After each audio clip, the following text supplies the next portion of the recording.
Reporting 3 people down in the roadway hit by a burgundy SUV, saying they're all unresponsive. Investigators are still trying to put the pieces together after a violent altercation in Flint. And the person or people responsible are still on the loose. Not everyone has the same path, but everyone deserves a path to a good paying job in the state. Governor Gretchen Whitmer rebrands a Michigan department. We have details on her executive order she hopes will help close the skills gap. And the Great Lakes Loons welcome a special guest to the ballpark tonight. See how you can meet a star from the show Parks and Rec. It's time to wake up mid-Michigan. It's Friday, June 7th. Live and local with coverage you can count on. This is WNAN TV5 Wake Up. Hey, good morning, everyone. Happy Friday as we take this live look over Bay City and Flint. What a beautiful morning out there. We've got sun streaming across the buildings in Flint and making the Saginaw River there just look absolutely gorgeous in Bay City. Of course, that's not the case everywhere. Chris will talk about some fog coming up in just a bit. Thanks so much for waking up with TV5. I'm Elena Holland. We're here now with Chris. Sorry to take away this beautiful sunrise, but, you know, we'll replace it with your beautiful face. Oh, you're too kind. Yes, sometimes. But how about some of this fog? We can see the map behind you. It looks like Elma's in some struggle mode this morning. Yeah, it's really patchy. I mean, you saw that live cam tour that we had. Bay City looks great. The Saginaw River looks great. Saginaw Bay, not too bad. But Central Bay County has been battling some fog here and there throughout the morning. Visibility also in other parts of the region near Alma down to near zero as well. Owasso down to a mile. So it's really one of those mornings that it depends on where you are. I'd add a few extra minutes to your morning commute if you see fog outside of your window. But otherwise, we do expect it to mix out rather quickly this morning now that we have a more efficient June sun angle, which will certainly help the case. Right now, we've got 40s and 50s out the door, 62 in Bay City, the warm spot, Saginaw at 57, Flint at 56. Winds relatively light this morning as well. Those will be out of the easterly direction again today, at times northeasterly, which should keep things cooler near the water once again. First Ward 5 pinpoint Doppler radar live at MBS, all dry as well. High pressure keeps any rain chances away from us today. It also keeps our skies relatively clear outside of any fog that's around.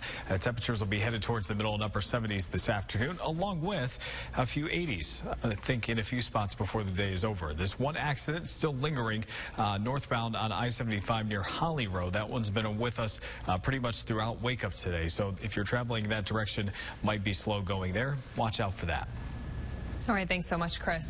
The Genesee County Road Commission will be setting up another cone zone this morning. Crews will start road construction on Seymour Road between Cook and Grand Blanc roads in Gaines Township. Now, that road will be open to emergency vehicles only and people who live within the project limits. Work is expected to last until August 16th. Call reporting 3 people down in the roadway hit by a burgundy SUV, saying they're all unresponsive. Police are still looking for the person responsible for yesterday's violent start to the morning. We first reported it as it was breaking on Wake Up yesterday. 2 people are dead and 2 others were injured on Dort Highway in Flint. Police say someone shot and ran over the victims with an SUV. 22-year-old Nolan Thomas and 26-year-old Nicholas Collins lost their lives. 2 women were also rushed to the hospital. One of them is in critical condition. There was an altercation. I believe it started at the barber shop, transferred over to the liquor store, so kind of back and forth. Suspect leaves, retrieves firearms, comes back, shoots, and runs over the victims as well.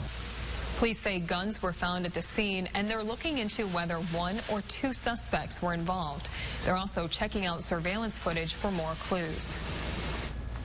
Bay City leaders will spend this month reviewing proposals to deal with their troubled bridges. The city manager says they received 3 bids from companies to manage Liberty and Independence bridges on the north side of town. Both of them are in need of maintenance, and the city just can't afford it at this time. Public meetings will likely be held in July. 2 men were rescued from a capsized boat off the shore in Caseville Township.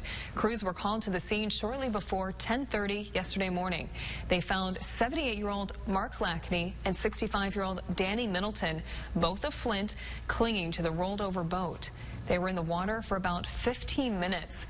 The boat had a missing drain plug. A Michigan department is getting a makeover, or at least a new name. The Michigan Department of Talent and Economic Development will now become the Department of Labor and Economic Opportunity.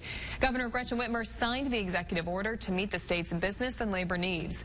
The governor continues to push for the state to close the skills gap and find businesses the talent they need.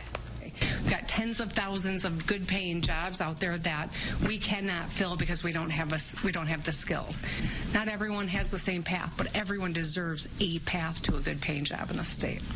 Whitmer named Jeff Donofrio the director of the new department. He previously worked as the executive director of workforce development in Detroit.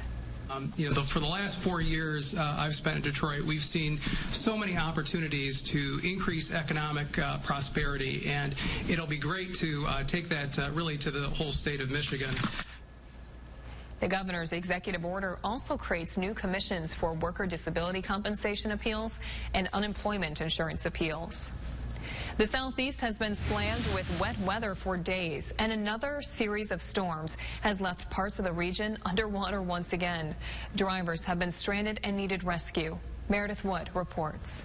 Flash flooding across the plains and in the southeast. Heavy rain saturated parts of Louisiana, Alabama, and Oklahoma, leading to dangerous water rescues.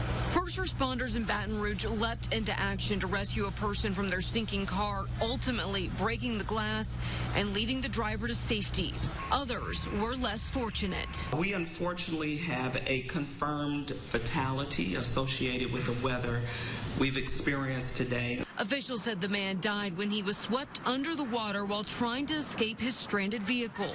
Several inches of rain fell on parts of Louisiana Thursday morning, leaving parts of downtown Baton Rouge underwater. Interstate traffic backed up as rescue crews worked to clear vehicles from the flooded highway. In Oklahoma, some drivers braved the standing water. Others abandoned their vehicles as the water levels increased. Both directions of Interstate 44 were impassable near Oklahoma City. Alabama also saw dangerous road conditions. Water spilled over the seawall in Spanish Fort, shutting down Highway 90. Forecasts show more rain is in store for Friday, leading up to a wet weekend for parts of the southeast. I'm Meredith Wood reporting. Well, here's one for fans of the outdoors. The Trump administration wants to expand fishing and hunting at national wildlife refuges. The Interior Department says the plan would increase the acreage, species, or season dates on federally owned land. The rule would affect fish hatcheries and wildlife refuges in 37 states. Groups like the Congressional Sportsmen's Foundation applaud that idea, but critics say animals should not be targets in a refuge. The Interior Department says the proposal will be open for a 45-day public comment period. And the Great Lakes Loons battle the South Bend Cubs at Dow Diamond tonight. And there will be a very special guest. Actor Jim O'Heir will be making an appearance at the ballpark. He's best known as playing Jerry Gergich on the comedy Parks and Rec. You can still get your tickets. The first pitch is set for 7:05. For this week's Top 5 on 5, we have been looking for a place to enjoy your meal outdoors, and now we have a winner. So congratulations to Augie's on the Bay. You've been voted the best outdoor dining spot in mid-Michigan. The Tawas City Eatery took home 71% of the vote. We'll have another Top 5 on 5 next week right here on Wake Up. TV5 News Time is 6:37. Drivers deal with another crash at a dangerous intersection, but a fix could still be a long ways off. Now let's take a live look now outside. We promise you this is US 10. Remember that fog Chris was just talking about? There it is. Be careful if you're driving this way. Take it slow. TV5 Wake Up. We'll be right back.